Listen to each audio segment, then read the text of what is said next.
नमस्कार. आपण पाहत आहात सह्याद्री न्यूज, आवाज महाराष्ट्राचा.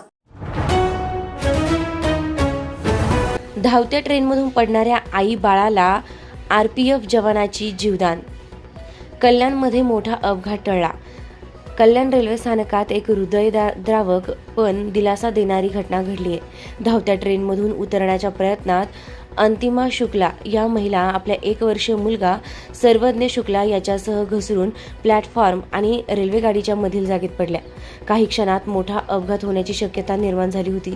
मात्र तेथे कर्तव्यावर असलेले आरपीएफचे सहाय्यक उपनिरीक्षक हेमंत भरगुडे यांनी प्रसंगावधान राखत क्षणाचाही विलंब न करता धाव घेत दोघांनाही सुरक्षित बाहेर काढलं.